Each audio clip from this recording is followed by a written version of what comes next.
Mesdames, Messieurs, bonsoir et bienvenue dans 52 minutes pour comprendre votre magazine d'enquête. Ce soir, nous vous proposons un reportage inédit dans l'univers du foncier. En Côte d'Ivoire, la majorité des conflits sont ruraux, mais la capitale économique Abidjan et ses environs ne sont pas épargnés par ces tensions foncières. En effet, depuis de nombreuses années, la terre est devenue objet de litige, allant jusqu'à provoquer des violences communautaires et intercommunautaires. Et pourtant, les terres sont censées être identifiées, cadastrées, et un cadre légal existe pour faire en sorte qu'aucun propriétaire terrien ne soit lésé.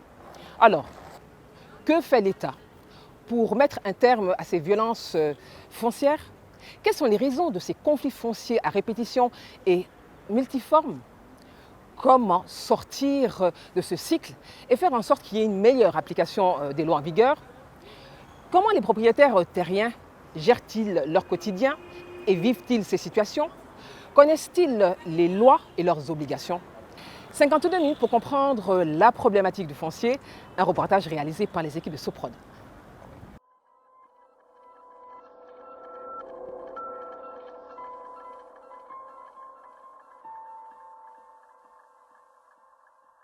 Le domaine rural est estimé en Côte d'Ivoire à 23 millions d'hectares.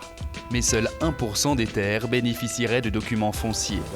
Lourdeur administrative, non-respect des procédures de reconnaissance foncière, difficultés sur la délimitation des terres, autant de problématiques qui compliquent l'univers du foncier.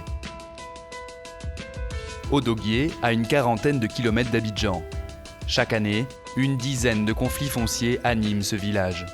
Sosten travaille pour une ONG internationale, Audace Institut Afrique. Il en est le responsable foncier.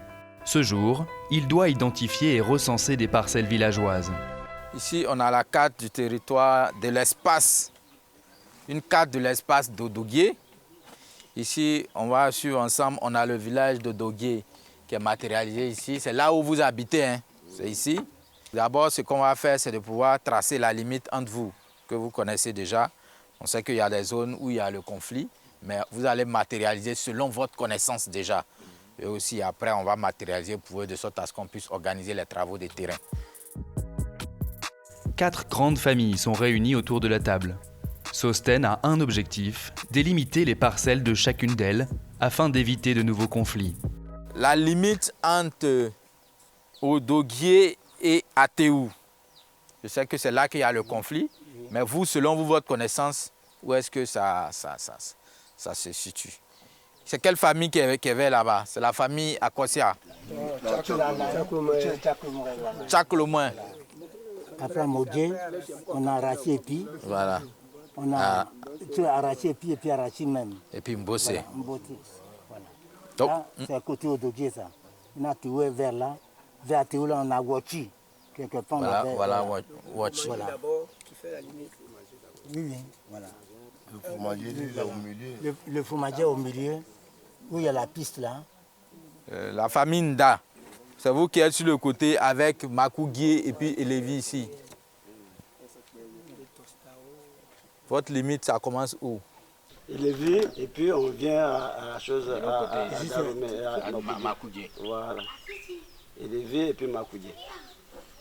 L'élaboration de cette carte et puis cette rencontre, ça permet d'éviter quoi? Bon, ça permet d'anticiper sur les conflits déjà, les conflits fonciers naturellement. Parce que le problème, aller directement aussi en forêt pour lever directement les léons, pour pouvoir faire directement la délimitation contradictoire, souvent, on peut subir les machettes, hein, parce que quand les gens ne sont pas d'accord sur les limites, les esprits s'échauffent. Parce que tel village dit c'est sa limite ou telle famille dit c'est sa limite. Quand les gens ne s'entendent pas, les esprits se chauffent et on a les machettes, tout ça. Donc pour éviter d'être surpris ou bien d'avoir une situation assez désastreuse, on peut faire ce travail-là pour créer le dialogue au départ, de sorte à ce que les parcelles ou les parties sur lesquelles, les tronçons sur lesquels on a des conflits, on essaie déjà d'entamer une médiation avec les chefferies voisines ou bien si c'est entre des familles, une médiation entre les familles pour pouvoir déjà trouver un consensus avant d'aller lever ces parcelles. Cartographier les terres pour sécuriser les terres villageoises et régler les conflits. Odoguié est le 7e village qui bénéficie du soutien de cette ONG. Est-ce que l'ensemble des terres ici ont des papiers? Non, c'est à l'instar de la Côte d'Ivoire. C'est à l'instar de la Côte d'Ivoire. La sécurisation foncière en Côte d'Ivoire est très peu avancée. Est très peu avancée, donc on n'a pratiquement pas de certificats fonciers ici. Voilà, c'est des connaissances traditionnelles, les gens connaissent leurs limites. Il y a quelques-uns qui ont des zones où il y a des conflits, mais il n'y a pas de documentation foncière pour le moment ici. Est-ce que vous êtes satisfait à 100%?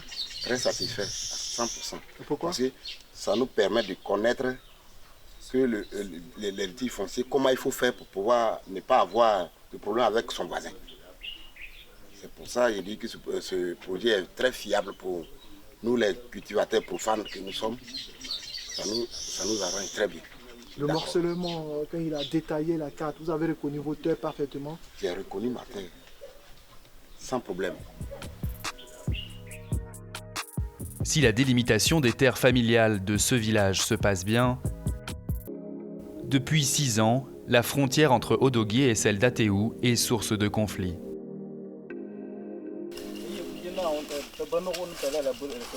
D'accord.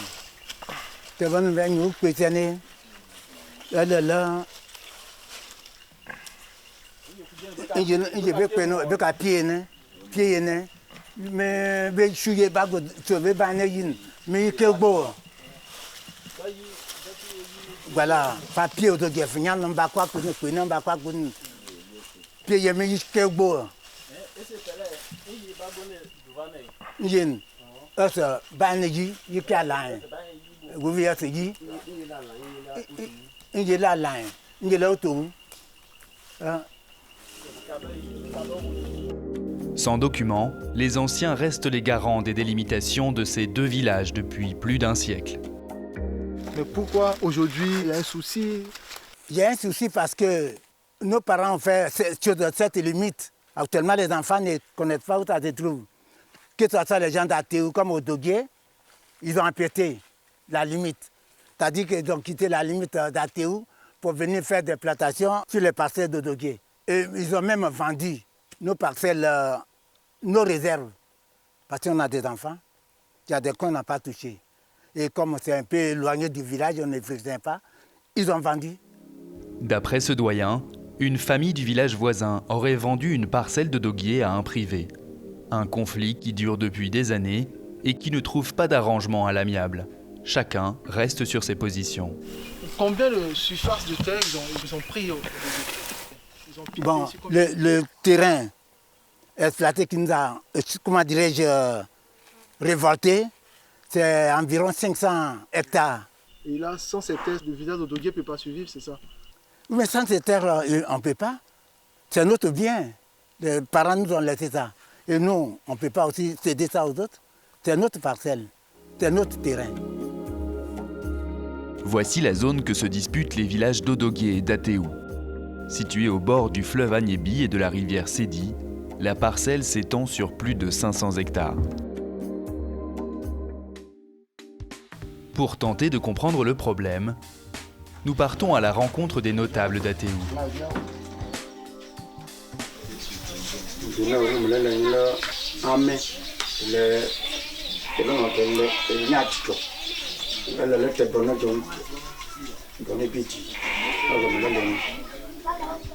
La réunion est dirigée par le chef du village, Nanan Boula. Boni, président de la mutuelle des cadres du village, est très remonté et avance les arguments en faveur d'Ateou.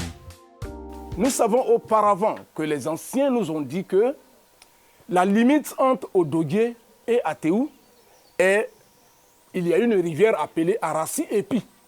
Maintenant, au temps préhistorique, où vivaient les commandants de cercle, lorsque ces commandants de cercle arrivent à Odogué, le peuple d'Odogué, lors de leur transport, il trouvait que Arassi-Epi, étant plus proche d'Odogué, n'arrangeait pas ces populations, ce peuple.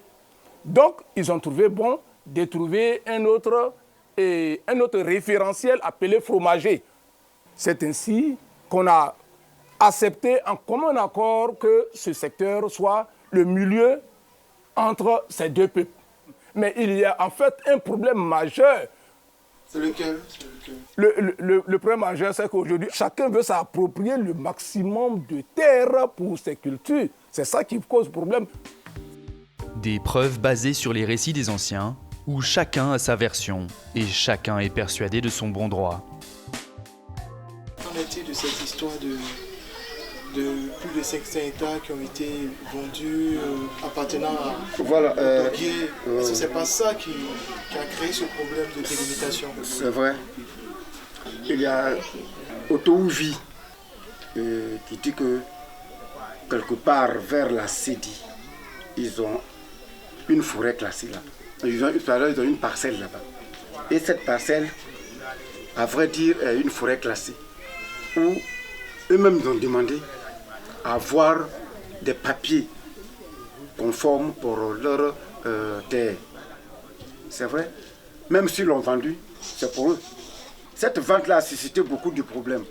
Cela veut dire quoi? Cela veut dire qu'il y a l'autre côté de Doguier, et à Koseka. Cette famille aussi disent qu'ils ont leur parcelle de terrain dans ce lieu-là. C'est ce qui a envoyé ce conflit aujourd'hui. Nous allons sur le problème de la délimitation du territoire. C'est-à-dire que dire que la délimitation du territoire entre les deux villages ne peut pas engendrer la délimitation d'une parcelle quelconque, d'un individu ou bien d'une famille. Si vous nous approchez pour demander le point de départ c'est le fromager, du fromager à la rivière Sédie, mais pas la Nyebi qui est située très loin de chez vous. Voir à Théou, au Doguier, ici, ça fait 7 km. De part au Doguier, la rivière, plutôt le fleuve la Nyebi, ça fait près de 11 à 12 km. Vous me comprenez? Maintenant, en cela, si vous avez un problème avec la famille, asseyez-vous, discutez, et puis trouvez un consensus pour qu'on aille à la paix. Ils ne veulent pas. Mésentente, guerre d'intérêt ou guerre d'ego, sans document, difficile de savoir qui dit vrai. Nous avons opté pour une délimitation pacifique. Mais si cette délimitation l'avait engendré, comme vous l'attendez de départ ici, des problèmes que nous ne voulons pas entendre, ça peut causer problème. Dans le sens que... Mais si vous êtes prêt à laisser les 675 hectares? Pas du tout. Pas du tout. Et nous voulons, pour tout couper court, avoir une délimitation directe. Pas dire ça va passer ici, ça. Même si ça traverse moi-même en tant que chef mangeant, je dis faites-le. À Théou, au Doguier, les deux villages restent campés sur leur position. Le dossier est désormais sur la table du sous-préfet de Guesiguié. La Côte d'Ivoire compte 8576 villages officiellement reconnus par le ministère en charge de l'administration du territoire. Seuls 4002 villages sont délimités par l'État. Si en Côte d'Ivoire, la majorité des conflits sont ruraux, la capitale d'Abidjan n'est pas en reste. Nous sommes à Port-Boué. C'est votre terrain ça ou bien c'est où? Le terrain c'est là. Voilà, le terrain c'est là-bas. Oui. Voilà. Yefini est propriétaire de ce terrain depuis 2009, mais il vient seulement de le déclarer à l'administration fiscale. Les équipes du cadastre, qui ont pour mission d'identifier et vérifier l'existence des parcelles, sont présents. Nous, on a déjà intégré les éléments du plan dans l'appareil et nous allons essayer de retrouver les bornes en question. Pour être en règle, tout propriétaire terrien doit déclarer son ou ses terrains. Ensuite, le cadastre procède au bornage contradictoire.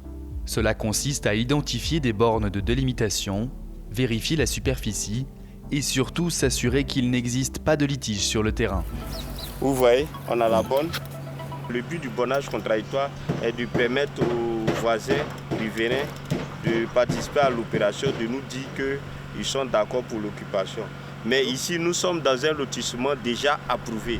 Donc, il y a eu un travail au préalable pour dégrossir cette action de contestation. Mais quand même, vous allez faire une action de contestation pour... Déjà, du fait d'être présent sur le terrain, il y a vous voyez, il y a des constructions, il y a des occupants. Si quelqu'un revendique la propriété de ce terrain, il pourra se présenter. Et même si la personne n'est pas présente, quelqu'un qui nous aurait vu va lui porter l'information. Et lorsque nous allons renseigner la fille de M. I, automatiquement, il n'y a pas de contestation.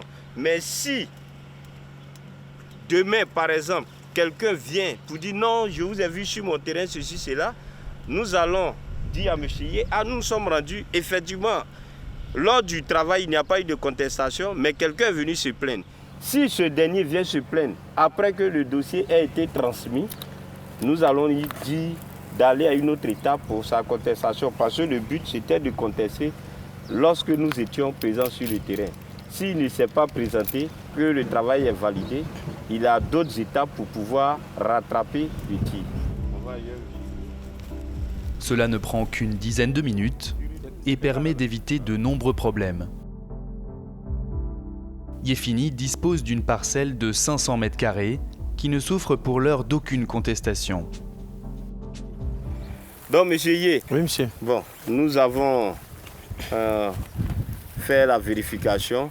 Nous vous garantissons que d'ici 48 heures, oui, votre procès verbal sera transmis au conservateur de la propriété foncière pour lui donner notre approbation pour la création du numéro de titre foncier qui va permettre au ministre en charge de la construction de prendre l'arrêté de concession définitive pour favoriser votre investissement. Voilà. Mais du fait de disposer de l'ACD, l'État de Côte d'Ivoire vous reconnaît l'appartenance de cette portion de terre, vous allez pouvoir peut-être prendre des prêts. L'arrêté de concession définitive, l'ACD, est le document qui permet de dire qu'une personne est propriétaire d'une portion de terre en zone urbaine. Est-ce qu'il y a eu un moment où vous avez eu peur pour... Non, c'est au moment où nous venions. Mais dès qu'on est arrivé, la première bonne a été détectée par leur machine là. Vraiment, j'ai été soulagé. Monsieur Doumbia, oui, vous confirmez que le terrain appartient effectivement à monsieur Yé? Oui, je confirme parce que depuis combien d'années, j'étais d'abord derrière, je savais qu'il était là. Et après d'avoir cassé chez moi, il m'a même mis sur un de ses sites de rester pour le moment travailler. Et je suis avec le témoin du voisinage qui m'a, M. Sidibé aussi, qui m'a montré que M. Ivo est le propriétaire d'ici.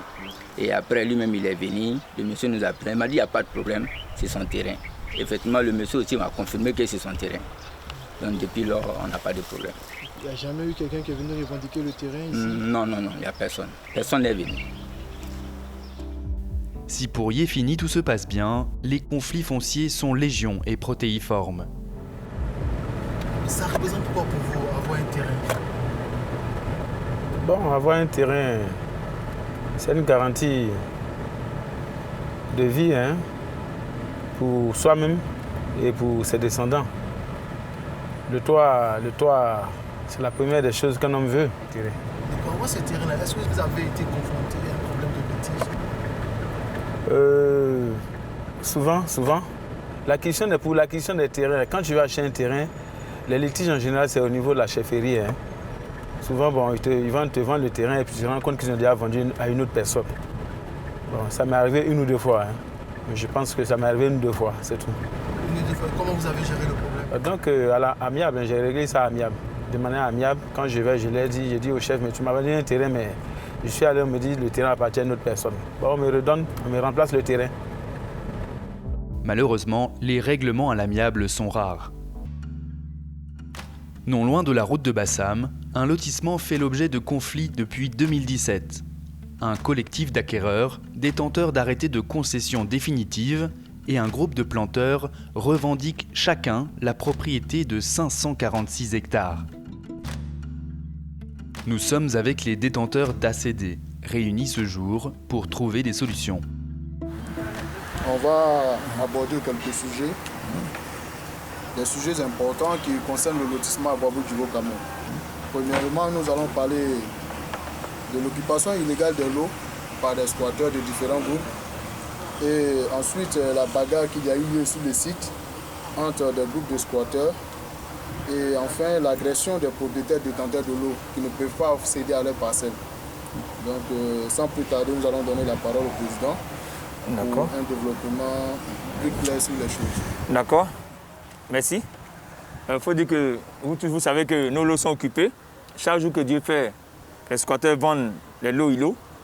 Je crois savoir que la partie sud même est déjà occupée. Les gens même habitent dessus, sans aucun titre ni droit. Et au jour d'aujourd'hui, la situation s'empire. De quoi il s'agit? Il s'agit des occupations illégales des lots de terrain. Des lots de terrain dont les propriétaires sont détenteurs de titres de propriété en Côte d'Ivoire, qui sont les ACD. Attestation de concession définitive, comme notre réglementation le prescrit. Voilà de quoi il s'agit. Vous êtes réunis ici, c'est pourquoi? Comme vous pouvez le constater vous-même, ce sont des attestations de concession définitives. C'est-à-dire qu'on ne vous le donne pas de manière gratuite, vous le payez. C'est un droit que vous rachetez. Vous rachetez une parcelle de l'État de Côte d'Ivoire dans sa partie foncière. Voilà. Mais malheureusement, vous avez ça et on construit sur vos terrains. Des tierces personnes viennent construire sans titre ni propriété. Ils viennent construire. Émile est le président du collectif des détenteurs d'ACD. Lui et ses camarades ont acquis leurs actes entre 2014 et 2016. Sereins, ils avaient même déposé du matériel de construction sur le terrain. Au jour d'aujourd'hui, aucun acquéreur ne peut accéder à ce coin-là. Ils sont armés de machettes, de gourdins. On ne peut pas arriver, impossible. Même quand on saisit le commissariat le plus proche, impossible. Impossible. Vraiment, nous sommes dans l'incapacité. Nous sommes écœurés de ce fait-là. Le fait d'avoir un titre de concession définitive et puis ne pas jouir de son bien, vraiment c'est difficile. C'est difficile à comprendre avec l'État de Côte d'Ivoire. Non seulement ils ne peuvent pas jouir de leur terrain, mais en plus les planteurs qui se disent propriétaires ont vendu les terres à des privés. Conséquence, des murs de briques disposés un peu partout et même des maisons. Ici, nous sommes sur la parcelle de qui? Ici, vous êtes sur ma parcelle à moi. De l'eau 31, 20. Il est au 403. Combien d'hectares? Ça fait 650 mètres carrés. 650 mètres carrés. Et c'est l'application du lotissement à Babou Djibo Camon. Comme vous le voyez, si vous voyez cette façon, ça veut dire que là, ça a été déjà cédé aussi à un X qui va venir un bon matin, je viens. Et je trouve quelqu'un là. Ils ont morcelé jusqu'à la clôture là-bas. Les bornes sont arrachées. Il faut dire que pendant longtemps, on m'a interdit même l'accès d'ici là. Parce que j'avais envoyé des bennes de sable là. Ça a disparu il y avait plus de 500 briques ici. Tout est parti. Et quand vous venez, on vous interdit. Vous venez, la bagarre, toujours la bagarre, toujours la bagarre.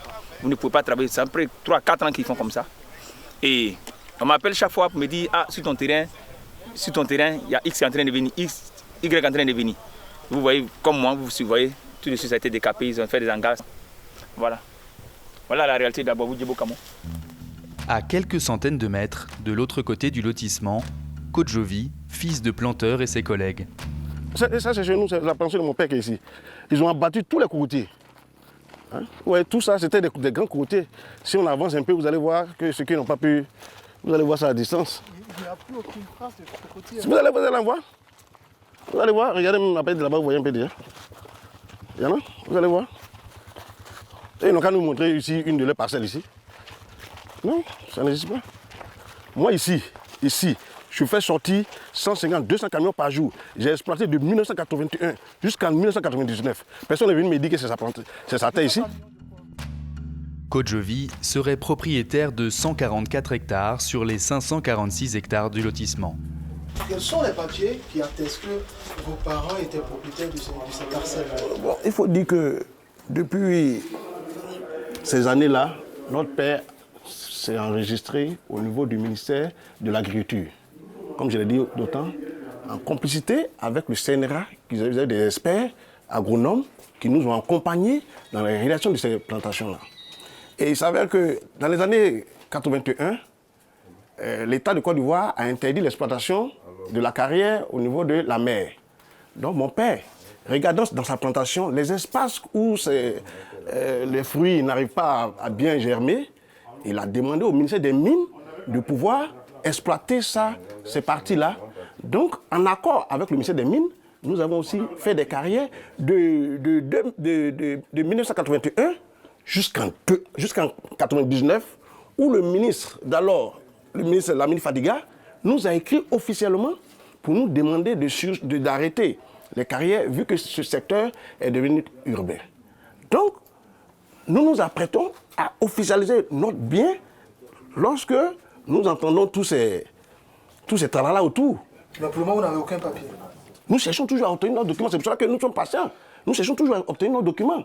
Mais je n'ai pas dit qu'ils ont anticipé sur nos papiers. Vous connaissez les règles administratives. Nous avons fait des demandes de lotissement.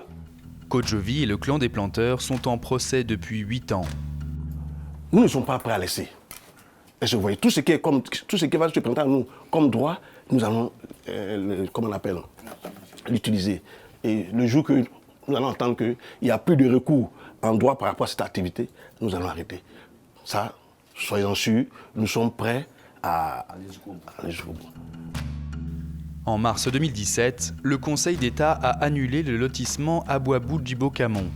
Mais le 3 février dernier, une autre décision de justice de ce même Conseil a ensuite rétabli le lotissement.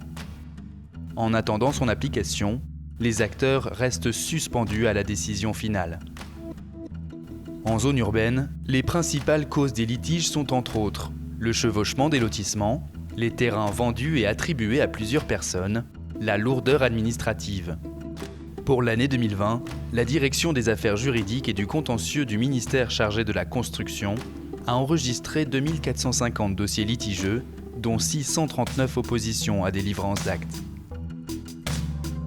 Quartier du Plateau, nous sommes au guichet unique du foncier. Passage obligé pour tout contribuable qui désire avoir un titre de propriété. Justin, opérateur économique, vient déposer son dossier. Bonjour, madame. Bonjour. Soyez la bienvenue. Merci beaucoup. Qu'est-ce que nous pouvons faire? C'était pour le dépôt d'un dossier. Un dossier d'ACD. D'accord, on va le recevoir. Vous avez ce lot depuis quand? Je l'ai eu depuis maintenant, ça fait 1 an. Mais voilà, c'est maintenant que j'ai pu me libérer pour pouvoir le déposer. Mais je l'ai eu par une attestation de cession villageoise. Voilà. Le lot est situé où? C'est à Benjerville. Est-ce que vous avez vérifié, madame? Nous avons vérifié toutes les pièces qui sont afférentes à la demande d'ACD. Pour l'obtention de l'ACD, il faut avoir une attestation villageoise attestant de la vente du terrain, 4 copies de la pièce d'identité du demandeur, un procès verbal délivré par un huissier de justice, des extraits topographiques comprenant des informations du terrain comme la superficie, les coordonnées, le voisinage et un plan de situation du terrain acquis. Monsieur, vous savez déjà combien vous devez payer comme frais? Oui, on m'a dit que c'est 100 000 francs, plus vous avez déjà payé la chemise? La chemise que je viens de payer à 1000 francs. Voilà. Mais on ne peut pas diminuer les 100 000? Non, monsieur, ce sont des frais fixes qui sont déjà prédéfinis. D'accord. Donc pendant que je suis en train de saisir, il y a déjà le montant qui va être déterminé, ce que vous devez payer après que votre ACD soit signé. Donc je vais remettre la fiche aux dames de la conservation qui vont déjà commencer à calculer les frais d'enregistrement et de publication que vous aurez à payer après la signature de l'ACD. D'accord, madame. Pour le dépôt des dossiers, il y a des frais à payer, c'est ça? Oui, monsieur. Avec une attestation, les frais s'élèvent à 100 000 francs. Quelle que soit la dimension du terrain, c'est un prix fixé. Quand c'est un lot issu d'un lotissement approuvé et que la superficie est inférieure à 1 hectare, déjà, c'est 100 000 francs payés. Depuis l'instauration de l'ACD en 2013, les procédures d'obtention d'un document foncier définitif ont été largement allégées. Fini les allers-retours entre les différents services du ministère de la Construction. Désormais, tout se fait sur place, au guichet unique. Il a maintenant terminé? Oui, c'est bon maintenant, monsieur. Et à quel moment il pourra récupérer son ACD? Alors, après que son dossier ait été reçu par nous, nous allons procéder au scanner des éléments du dossier. Ensuite, le dossier va aller en traitement au niveau de la direction du domaine urbain. Quand l'ACD va suivre le processus normal, à la signature de l'ACD, le monsieur sera informé, il viendra récupérer une notification qui lui dit que son acte est signé. Après avoir payé les frais au niveau de la conservation foncière, l'ACD reviendra à notre niveau et c'est à ce moment qu'on lui dira de venir récupérer son acte. Et tout ça, c'est dans un délai de combien de temps? On peut vous donner un délai de 6 mois, au bout duquel l'ACD peut être prêt. Vous allez devoir attendre pendant au maximum 6 mois. C'est énorme. C'est trop. Parce que moi, on m'a dit, il y a quelqu'un qui m'a dit qu'en 3 mois maximum, on pouvait avoir l'ACD. Et si on doit attendre 6 mois encore, c'est compliqué. Au moins, quand j'aurai l'ACD, j'aurai la pleine propriété sur la parcelle. Mais sans l'ACD, je ne peux pas aussi faire le permis de construire. Donc, du coup, je suis obligé d'attendre. Alors que j'étais en train de m'apprêter pour confectionner les briques déjà. Mais... Plus de 200 000 demandes d'ACD ont été enregistrées, dont près de la moitié à Abidjan et ses environs. À quelques mètres de là, le ministère de la Construction. Galibou, jeune propriétaire après 6 mois d'attente, vient retirer le précieux sésame.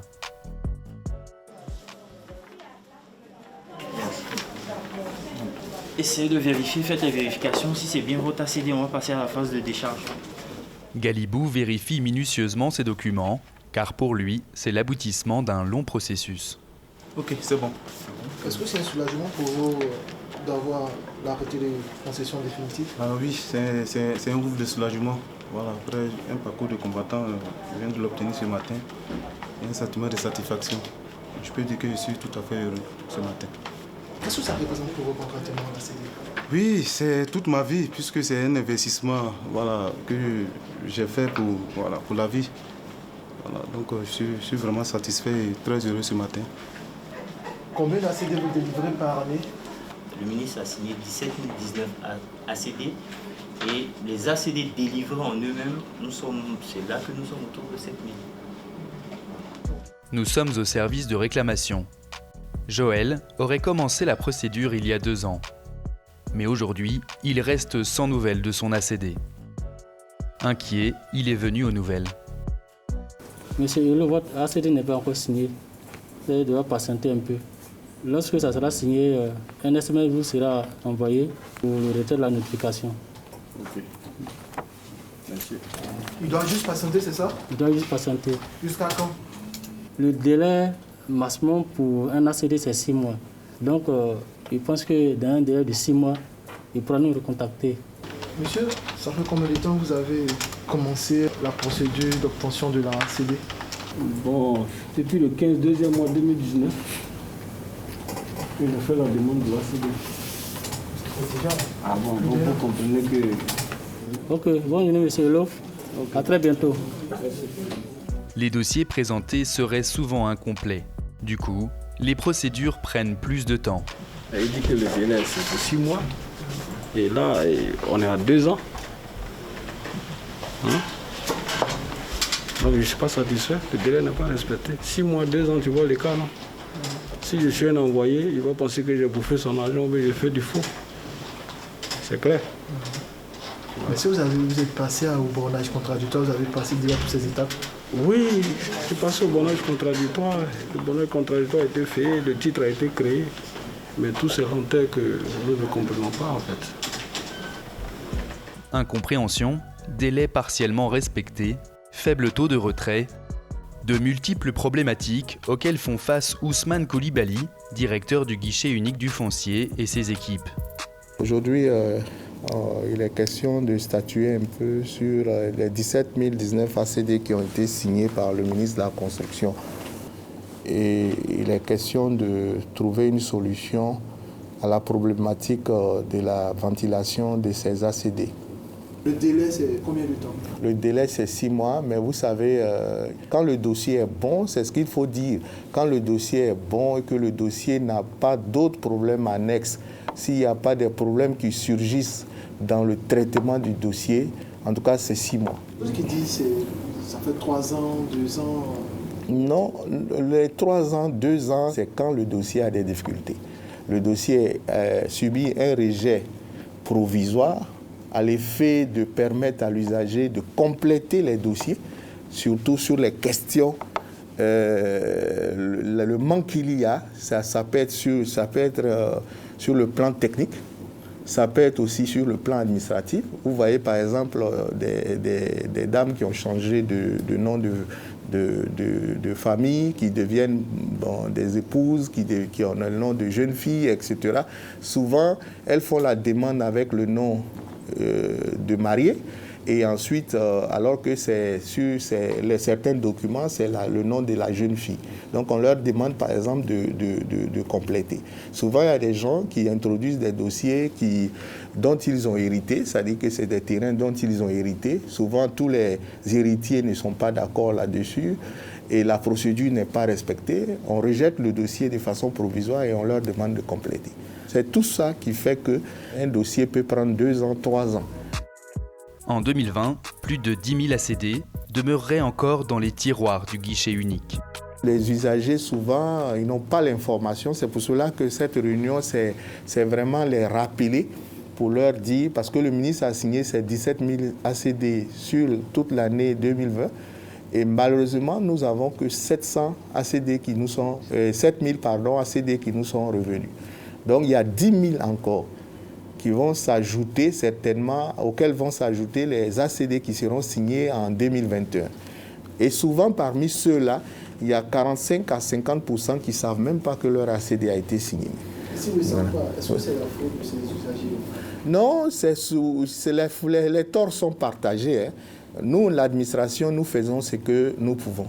Mais vous savez, il y a des gens qui décident, par exemple, ils n'ont jamais le temps. Ils confient leur dossier à des démarcheurs. Et ces démarcheurs-là, ils mettent des numéros qu'ils changent au gré de leurs humeurs.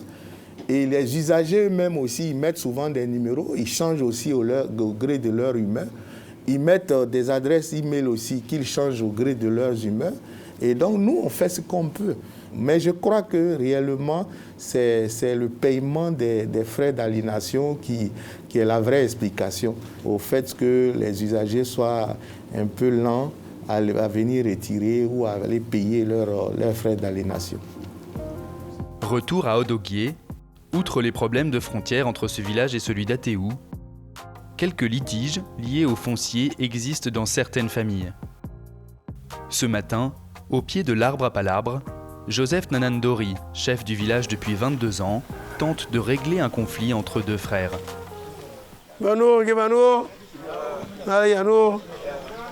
Aujourd'hui, qui est venu nous voir? Moi, je suis venu comme je suis la famille Alain. J'ai un petit problème avec mon petit frère. Il avait débordé de 25 mètres. Ambroise et Vincent sont en froid depuis près de 2 ans. Chacun s'accuse mutuellement de ne pas respecter ses limites de terrain. C'était quoi le problème? C'est un problème de forêt. Bon, avant, nos parents vivaient en symbiose, donc le problème de la limite n'était pas très connu. Mais maintenant, après leur décès, sachez que le noir, l'être humain, celui qui est le plus fort, a toujours tendance à profiter sur le plus faible. Donc, pour cette raison, on a eu des sérieux problèmes de litige entre nous, des frères.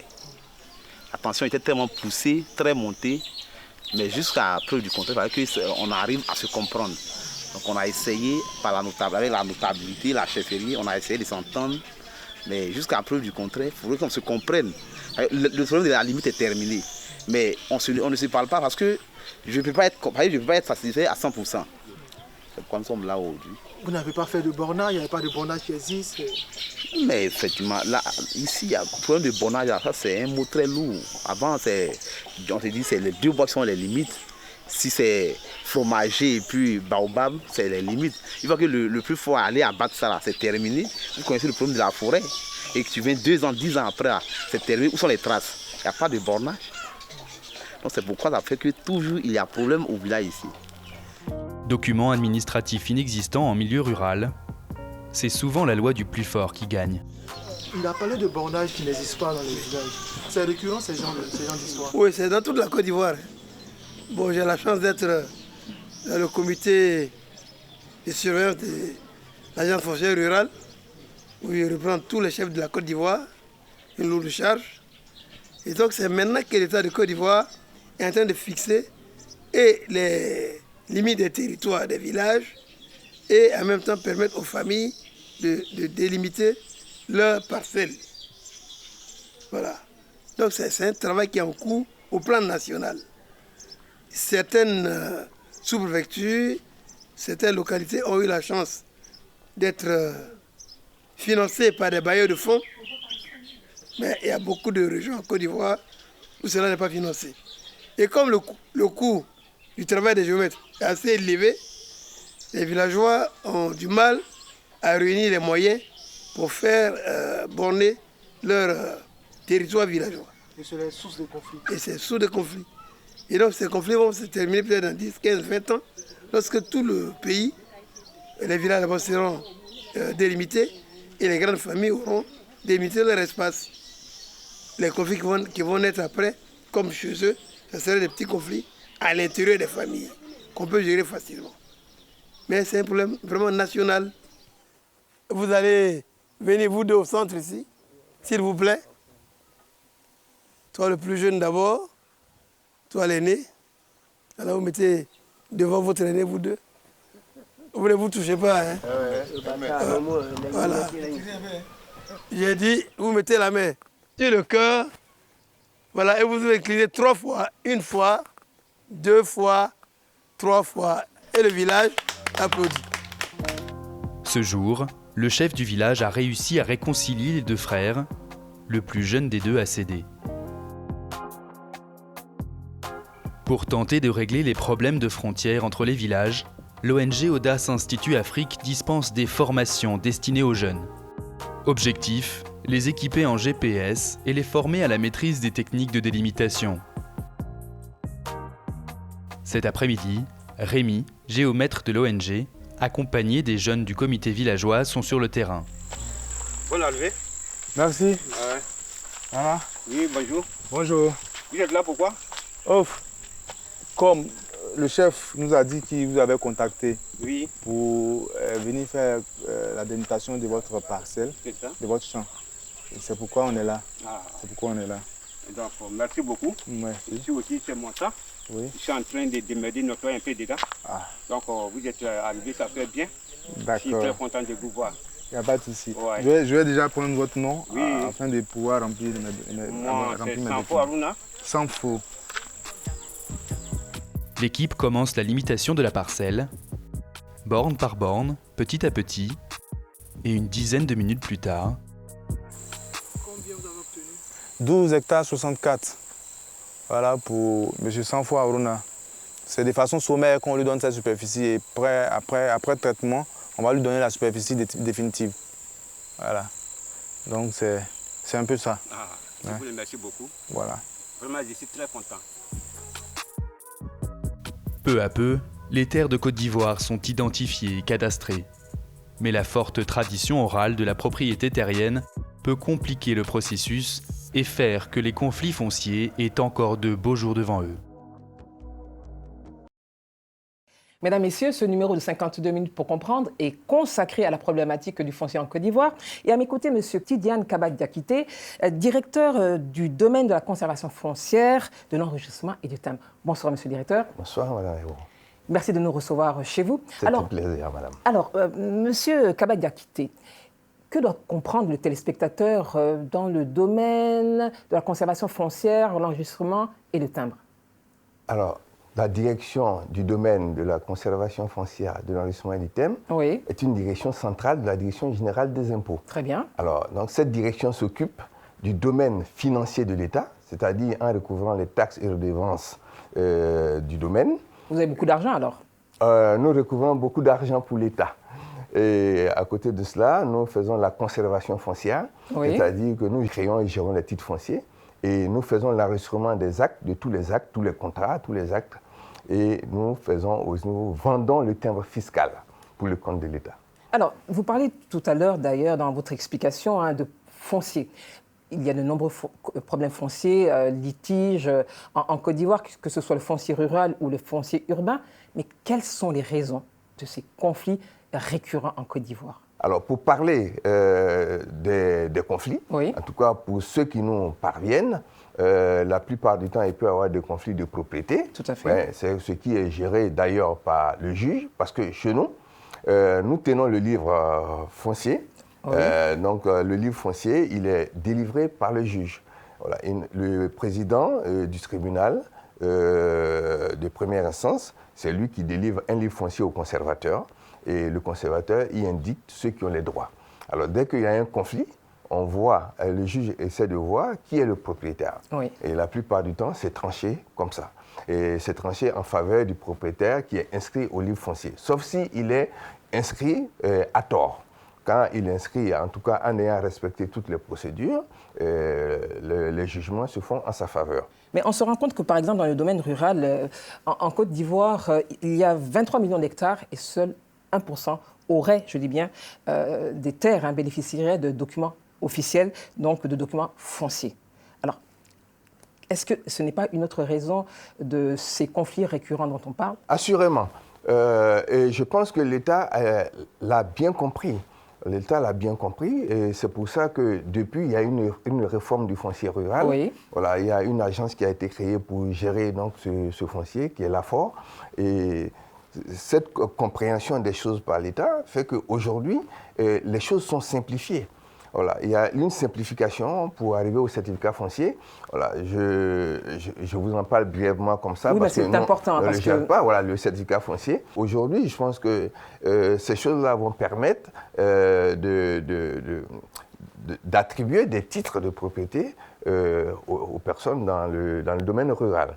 Et ces titres-là, après, nous parviennent pour conforter ces droits en les inscrivant au livre foncier. On assiste parfois à ce genre de scène, à savoir que le propriétaire qui a tous ces documents, dont l'ACD, il soit spolié et qu'il se retrouve à regarder des personnes construire sur son terrain. Je ne parlerai pas au nom du ministre de la Construction, mais le ministre de la Construction a des structures. Oui. Lorsque vous êtes détenteur d'un titre de propriété, donc vous êtes conforté dans vos droits. Oui. Celui qui est en train de construire, il ne peut pas avoir son permis de construire s'il n'a pas de titre de propriété. D'ailleurs, lorsqu'on n'a pas un permis de construire qu'on construit, on arrête tout de suite les travaux. Et c'est ce qui se fait. Ça voilà. C'est dans le meilleur des mondes, on va dire de façon normale. Oui. Mais on a vu, et dans le reportage, on voit il y a quelqu'un qui a ses documents, son ACD, et il y a quelqu'un d'autre qui construit sur son terrain et qui se fait protéger par, je dirais, des gros bras. Donc, dans ce cas de figure, qu'est-ce qu'on peut faire? Moi, je gère la propriété du bien. Et si on vient me voir pour me dire qui est propriétaire de cette parcelle, oui. Je suis en mesure de le dire. Mes livres parlent. Mes livres diront le propriétaire du bien, oui. Celui qui détient un titre, celui qui détient un ACD publié au livre, oui. C'est monsieur Tant. Voilà. Moi, j'interviens en cela et devant le juge. Mais sur le terrain, c'est le gestionnaire du domaine urbain qui s'en occupe. Nous n'allons pas sur le terrain pour arrêter les travaux ou pour, pour trancher, etc. Non. Nous, ici, nous avons un livre foncier, heureusement qu'il existe. Oui. Il peut dire qui est le réel propriétaire d'un bien et le juge tranche. Et je pense qu'en toute chose, en tout conflit, c'est oui. La justice qui est l'essentiel. Alors, M. Diakité, on se rend compte également que la méconnaissance de la législation foncière et parfois la lenteur dans l'obtention de certains documents de propriété pourrait faciliter ces conflits dont on parle. Quel est votre avis là-dessus? Tout le monde sait que le droit de propriété, il est conféré par des documents qu'on détient.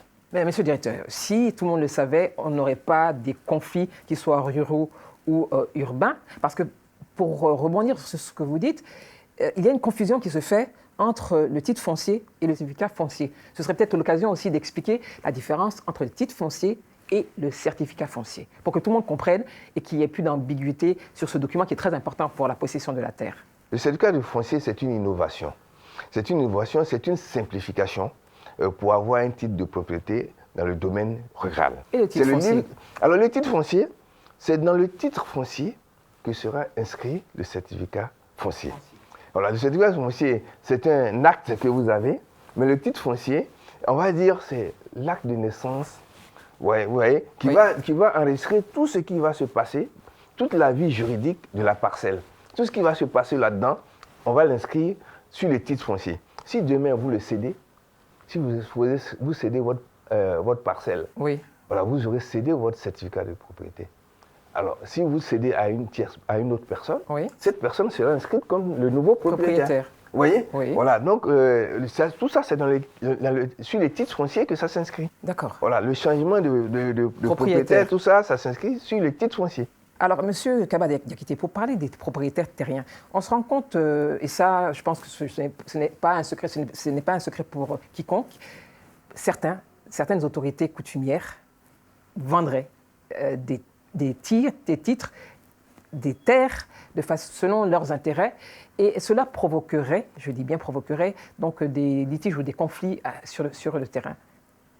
Comment peut-on gérer cette situation? Alors, les litiges qui naissent là sont gérés au niveau du chef coutumier. Voilà, c'est là que ça se fait. Mais je pense que le ministère de la Construction est intervenu pour faciliter aussi les choses. Vous savez très bien qu'il y a un document qui existe entre le ministère de la Construction et les chefs qui gèrent le domaine rural coutumier, oui. Qui est le guide. Voilà, il y a un guide qui est établi, un document sur lequel les droits sont inscrits. Voilà, les droits primaires déjà sont inscrits, qui permet déjà d'éviter certains conflits. Voilà. Mais là aussi, je pense qu'il y a des innovations qui sont en train de naître, de telle sorte que le ministère de la Construction est en train de mettre en place des choses. Ouais. Monsieur le directeur, alors sur quelle base se fait le calcul des droits d'aliénation, de publication? Et puis, on aimerait savoir combien coûte un géomètre. Est-ce qu'il y a un chiffre ou un prix unitaire? Parce qu'il y a beaucoup de plaintes à ce niveau. Alors, donc, je sais que dans le domaine rural, oui. l'AFOR a pris les choses en main. D'accord. Nous avons participé à des séances de travail avec l'AFOR. Et l'objectif, c'est de réduire tous les coûts. Et les géomètres, oui. je crois qu'il y a l'ordre des géomètres qui a été associé. Et voilà, donc il sera fait, ou il est fait en sorte que le coût des géomètres soit forfaitaire et soit très réduit. Alors donc de ce côté-là, je ne pourrais pas vous donner de chiffres là-dessus parce que je ne sais pas ce qui a été arrêté en définitive. Mais il y a une réduction qui a été faite. Voilà, et il y a un accord qui a été fait là-dessus. Et derrière ça, après la publication, quand elle doit se faire au livre, oui. voilà, c'est suit des frais forfaitaires. C'est 300 francs l'hectare. Vous imaginez, voilà, quand vous comparez à l'ACD, où le minimum, c'est dans les villages, oui. voilà, c'est 1000 francs le mètre carré. Voilà, où les coûts peuvent aller jusqu'à 50 000 et 80 000 même, si vous prenez des zones comme la Riviera. La Côte d'Ivoire a connu plusieurs crises sociopolitiques, et il y a des propriétaires terriens qui sont hors de la Côte d'Ivoire, qui rentrent, ou d'autres vont rentrer peut-être dans les mois à venir. Alors, est-ce que quelque chose a été prévu pour anticiper une crise, un conflit, un mécontentement concernant ces terres qui ont peut-être aujourd'hui trouvé d'autres propriétaires? Il n'y a aucune possibilité de s'approprier les terres d'autrui. Officiellement. Officiellement. Donc si on n'a pas de droit là-dessus, il n'y en a aucune. Et là, le droit de propriété, il est garanti. Ça, c'est constitutionnel, c'est la Constitution qui le dit. Oui. Voilà, le droit de propriété est garanti à tous. Et nul ne peut être privé de sa propriété si ce n'est pour cause d'utilité publique. Alors, les personnes qui sont propriétaires, qui détiennent des documents prouvant qu'ils sont propriétaires, qui sont inscrits au livre foncier, oui. sont protégés dans leurs droits, quel que soit l'endroit où ces personnes se trouvent. Alors, si vous êtes propriétaire, inscrit au livre, vous pouvez dormir tranquille. Voilà, nous assurons la garantie, la sécurité de vos droits, et le juge tranchera en cas de conflit pour dire voilà, qui est le propriétaire, et ce sera forcément vous. Quelle que soit la durée, c'est inscrit dans le livre. Ah oui, on est inscrit une fois dans le livre et on est inscrit pour toujours. Sauf si vous, propriétaire, vous le cédez à quelqu'un d'autre. Mais là encore, c'est inscrit et c'est retracé. Que doit-on retenir à la fin de ce numéro de 52 minutes pour comprendre, consacré à la problématique du foncier en termes d'espoir, peut-être de propositions, mais surtout par rapport à ce que vous faites pour les propriétaires terriens, qu'ils soient sur le plan rural ou urbain? Il y a de moins en moins de conflits fonciers. Voilà, il y a de moins en moins de litiges, et que depuis aussi que l'ACD a été réorganisée, et que ça fait que nos administrations se parlent directement, et que le document est transmis directement du ministère de la Construction, donc du domaine urbain, dans les conservations foncières. Il y a moins de faux documents qui nous parviennent, et aussi au niveau du notaire, c'est les notaires qui font toutes les transactions immobilières une fois que le titre foncier est créé. Alors au niveau des notaires, il y a aussi beaucoup de précautions qui sont prises pour éviter donc les litiges. Alors ce qu'on constate, c'est que quand le bien est entré dans une vie juridique connue, donc il a un titre foncier, il y a moins de problèmes.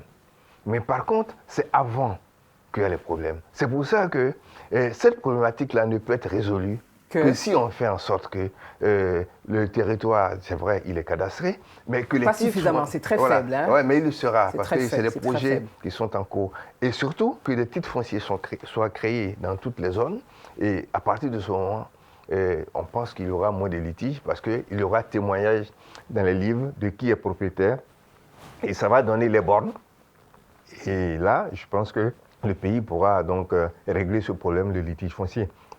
Mais il faut reconnaître aussi une chose, c'est qu'on ne parle souvent que de ce qui ne marche pas. Mais c'est tout à fait normal, voilà, c'est notre rôle de relever ce qui ne va pas. Voilà, mais il faut savoir que... Parce que c'est quand même violent, monsieur le directeur. Voilà, beaucoup de choses marchent, parce que nous créons beaucoup de titres fonciers, et beaucoup de personnes vivent paisiblement dans leur propriété sans être perturbées par qui que ce soit. C'est des cas assez rares où on voit que deux personnes se battent sur une propriété. Et c'est vrai que ça fait tapage et c'est notre rôle aussi de voir comment régler ces problèmes. Voilà.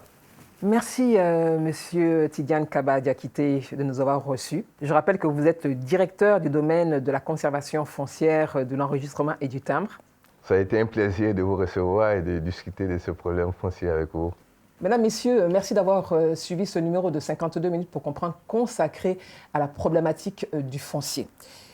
Une application juste et équitable de la loi sur le foncier, une sensibilisation renforcée de celle-ci, beaucoup de pédagogie pourrait permettre d'anticiper les conflits fonciers, les violences communautaires et permettre de renforcer la cohésion sociale pour un meilleur vivre ensemble. Pour revoir le numéro de ce soir, rendez-vous sur la chaîne YouTube de la RTI, son site internet ou la page Facebook de 52 minutes pour comprendre. Nous nous retrouvons dans 15 jours pour un autre numéro de 52 minutes pour comprendre, votre magazine d'enquête. En attendant, restez sur RTI 1 pour la suite de ces programmes. Bonsoir à tous.